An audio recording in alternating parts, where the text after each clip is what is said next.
Bonjour Malcolm Biga. Bonjour. Merci d'avoir accepté notre invitation. Vous êtes chroniqueur au Nouvel Économiste, spécialiste de la politique américaine. On l'a vu, le Sénat a donc adopté un texte de compromis.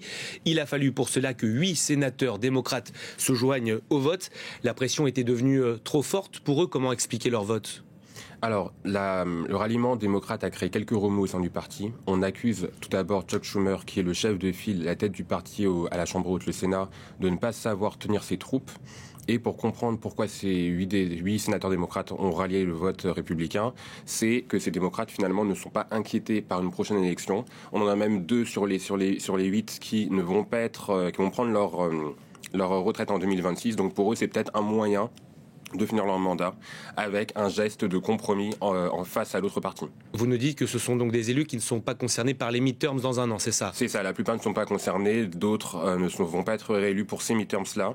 Donc finalement, pour les électeurs, c'est quand même des démocrates qui pensent davantage au peuple, qui veulent la fin du shutdown, mais au sein du parti, c'est quand même, on peut dire, des brebis galeuses qui finalement s'allient avec le parti adverse. Et c'était ma prochaine question. Le pays avant le parti a écrit sur X le sénateur démocrate John Fetterman. Il a voté donc en faveur de cette mesure républicaine. Ça peut néanmoins, même si vous nous expliquez que ces élus ne vont pas être forcément reconduits, certains partent à la retraite, ça peut laisser des traces au sein des rangs démocrates ?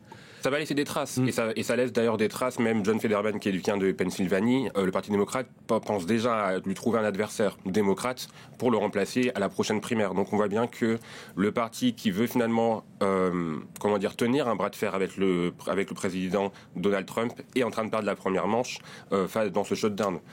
On a une première phase qui est au Sénat, on verra ce qui se passera à la Chambre des représentants. En tout cas, ça c'est pour les voix démocrates. Est-ce qu'on peut imaginer que la forte pression exercée par Donald Trump ces derniers jours, ça a pu jouer ?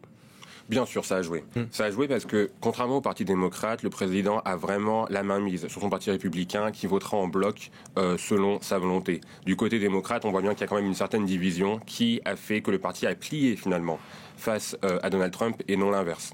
Est-ce que ce shutdown de 41 jours, le plus long de l'histoire, c'est aussi son échec au président américain ? En effet, c'est un échec pour le président américain, mais qui est suffisamment intelligent pour retourner la table et considérer que l'échec vient du Parti démocrate. On voit bien même d'ailleurs que finalement, si c'est le Parti démocrate qui recule, c'est peut-être bien lui le perdant dans ce shutdown.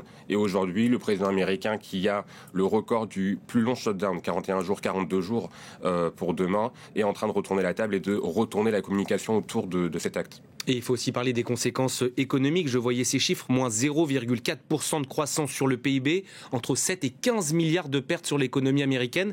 C'était seulement 3 milliards en 2018. Ce shutdown, il coûte cher et plus cher qu'en 2018. Il coûte cher et il coûte aussi beaucoup plus cher pour l'Américain moyen. Il faut quand même noter que pour un shutdown, les élus qui sont élus au Congrès, le président américain, continuent d'être payés. Par contre, vous avez des fonctionnaires au salaire beaucoup plus modeste qui, eux, qui ne travaillent plus depuis un petit moment, des salariés, des fonctionnaires qui, eux, travaillent mais ne sont toujours pas payés.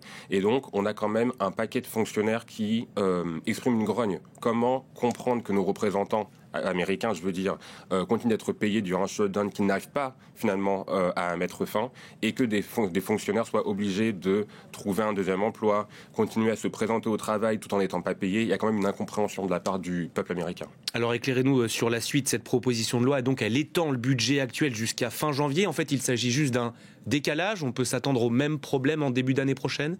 C'est un sursis, c'est vrai, mais on a quand même au moins un premier pas en avant qui est symbolique pour le peuple américain.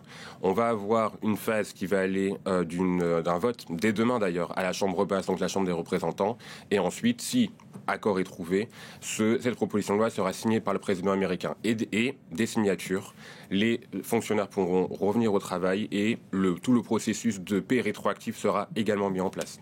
C'est donc à partir de demain en tout cas, que la Chambre des représentants va se pencher sur ce texte. Ça devrait être une formalité ou on s'attend encore à d'éventuels blocages ? Quel est votre sentiment ?